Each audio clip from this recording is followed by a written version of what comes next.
ফারাক্কাতে সরাসরি অফিসে ভাঙচুর, আমরা এই আইন মানতে রাজি নই। আর যদিও গাইডলাইন বিহীন কাজ চলছে, কি করবে কি দেবে না দেবে তা গাইডলাইন বিএলওর মাথা কাজ করে। ফলে সব জায়গায় এখন এই ব্যাপারে মানুষ একটা ভূমিকা নিচ্ছে যে এসআইআর যে পরিস্থিতি, তাতে এমন ভাবে আপনার উপর চাপ সৃষ্টি করছে, তাকে মনে হচ্ছে আপনাকে টার্গেট করেই ফাঁসাবে। ফলে পরিস্থিতি গোলমাল চলছে, আমরা তা দেখছি। তার একটা নজর আন্দাজ আছে আমাদের। আমরা সকলেই জানি আজকে ভারতবর্ষের মাটি, এখানে ইসলামের কোনো আইন চলে না, এটা গণতান্ত্রিক দেশ। এখানে হিন্দু, আপনার মুসলমান বলেন, খ্রিস্টান বলেন, এমনি করে ইহুদি বলেন, সমস্ত ধর্মের নীতি চলে আর সব ধর্মেরই স্বাধীনতা আছে। কীর্তনও চলে, এদিকে আবার যাত্রা গানও সবই চলে, আবার তৎসাথে ওয়াজ নসিহতও চলে, যে যেখানে যেতে পারে। এখন আপনাদেরকে আমি এর মাঝখান দিয়ে এতটুকু বুঝাই, আজকে এখনই যদি মনে করে নেন যে আপনার বাড়িতে নোটিশ এসছে, হিয়ারিং নোটিশ, আপনার নাম আসেনি, এখন ঝামেলা যেই সব কাগজগুলো আপনাকে লাগবে, এটার জন্য আপনি যদি ভারতের নাগরিক হিসাবে ভোটার লিস্টে নাম উঠাতে চান, তাহলে পরে আপনার নাম যদি না আসে, আপনি কি চুপ করে থাকবেন না কাগজ করবার জন্য দৌড়ে বেড়াবেন? কথা বলেন না, চুপ করে থাকবে কেউ?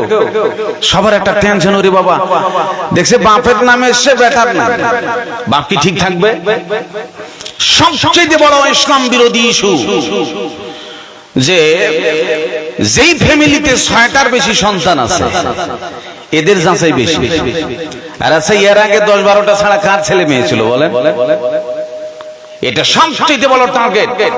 এটা লজ্জাকর বিষয় যে সন্তান বেশি থাকলে এই সরকারি চাপের ঠেলা, এখন তো একটা আসলো, 3টে-4টে হতো, 2টা করতে করতে একটার ভিতর, এর উপরে মানুষ আর চাপ নেয়।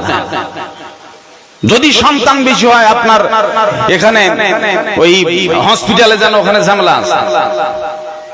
এমন এমন অকথ্য ভাষা নার্সরা ব্যবহার করবে, মুখ দেখাতে পারবে না। ওখানে আপনি লজ্জা বুঝে মাথা নিচু করে থাকতে হবে। এরকম একটা পরিস্থিতির মুহূর্ত দিয়ে আপনি বসবাস করছেন এই ভারতের মাটিতে।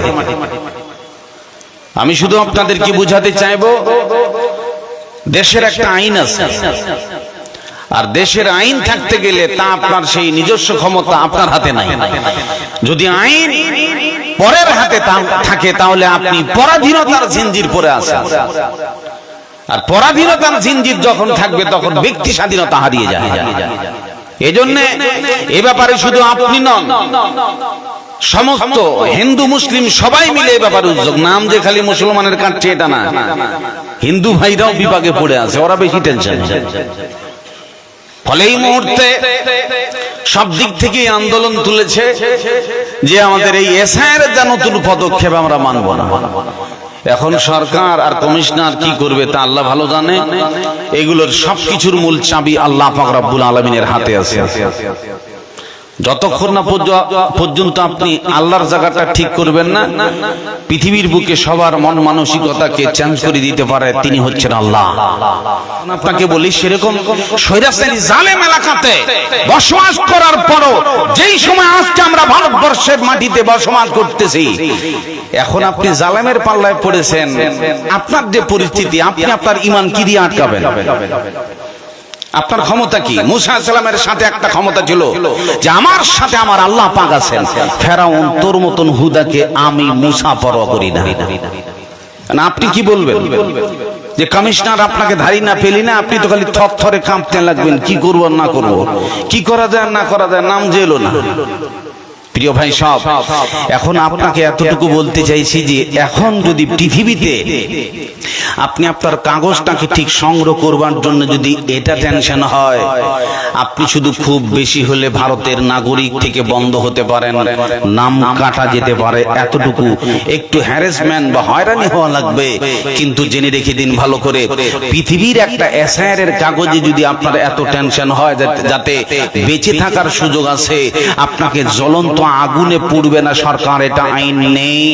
এখন আপনি বলেন, যদি এইটার জন্য আপনার এত টেনশন হয়, তাহলে আপনাকে যেই জগতে যেতে হবে তার নাম কবরস্থান।